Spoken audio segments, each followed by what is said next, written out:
Hello, everyone. It's Paul with Tutor U. I'm back after my long hiatus, and as you can tell, I look a little bit different than the prior videos.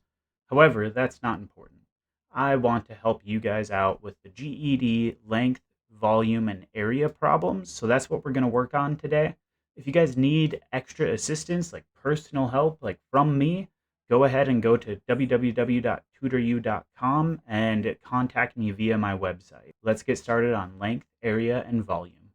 First off, let's define what the perimeter is. When you're talking about length, area, and volume, they're going to ask you questions about the perimeter of an object or a polygon or a shape.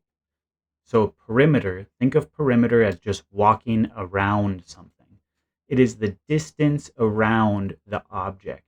So if I told you to go walk the perimeter of your apartment or your house, you are walking outside, around the edge of it. And you have to calculate or find the distance of the perimeter. Okay? So it's just length around the outside of a polygon. How do you find the perimeter of this square? Well, or the rectangle, right? Well, it doesn't have any lengths yet, so I'm going to go ahead and add some in. Let's see if I can do that relatively quick.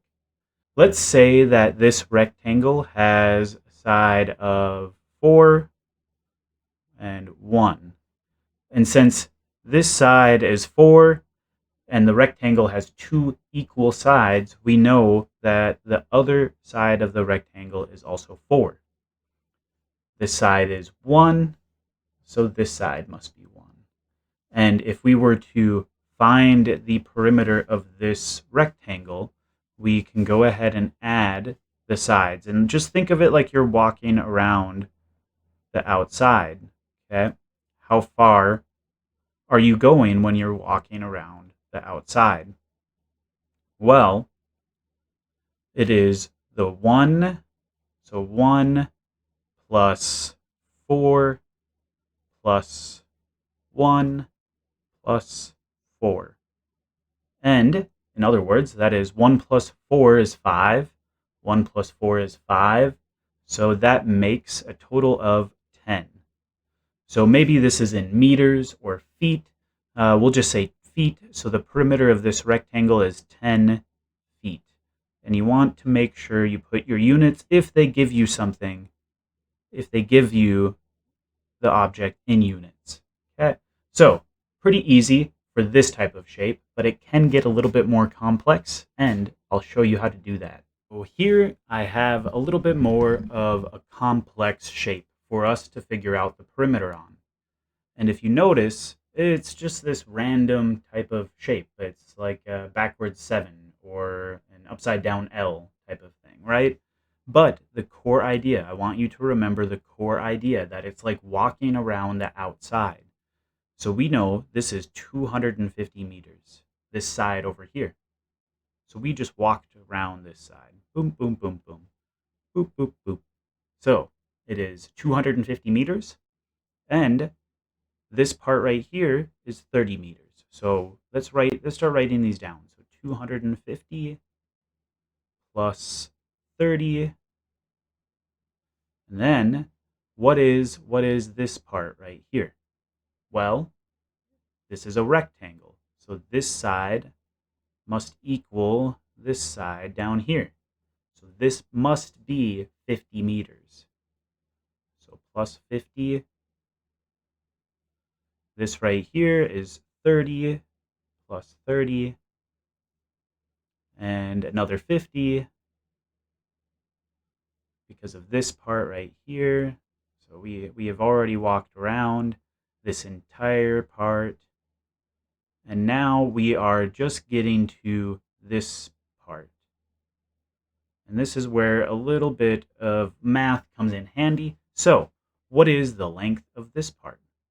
Well, we know that this part here, up here, is 30 meters, right? So then this whole length over here is 250 meters, right? This whole length on this side.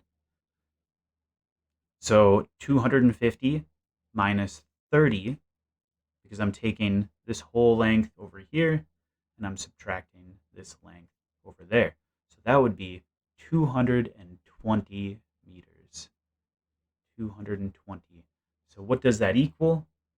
So 250 plus 30 plus 80, that's a lot of stuff. Let me just figure this out here. So it's 330, 360, 410, 630 meters.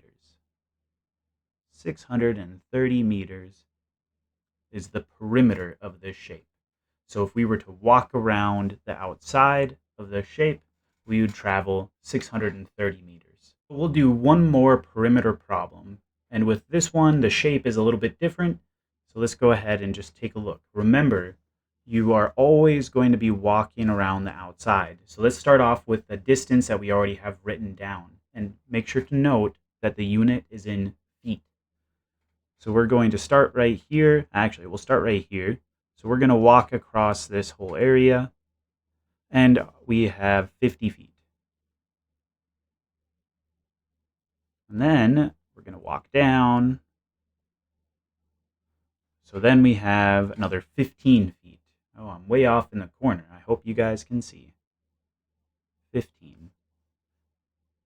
And then we're going to keep walking around. Uh-oh, what is this length right here? We have to assume that this square here, right, is right in the middle.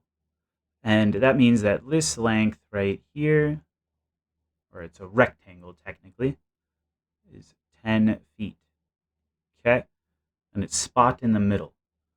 So we have 20 over here and another 20 over here. And that gives us the total of 50, because this top part is 50 and this bottom part is split up into 3 different pieces. So it is plus 10. I am so off in the corner. That's okay. And then it is plus 15, plus 15, plus another 10 down here as we walk around.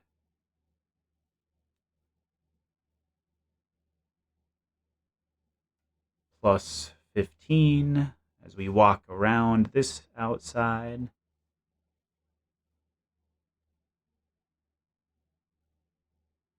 Plus another 20. It's not drawn to proportion, apparently.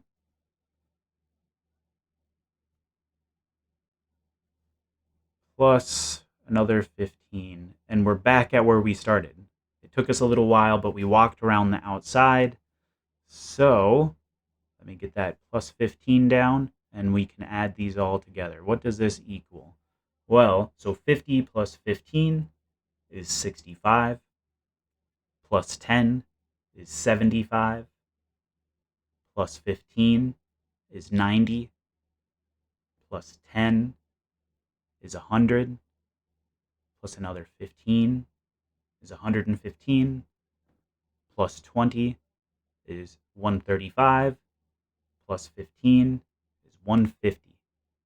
So 150, what's our units? Feet.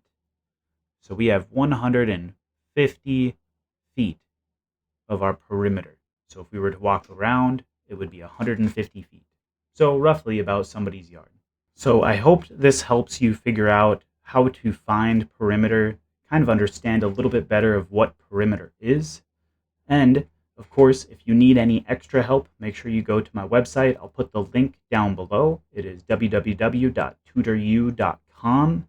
And if you would really like to help me out with everything, right? Like my massive, massive thank you to me would be if you liked this video and you subscribe to my channel and help me grow. I would greatly appreciate it. But I appreciate you for watching this video. I hope you have a beautiful day, and check out the next video. I'll talk about area and volume.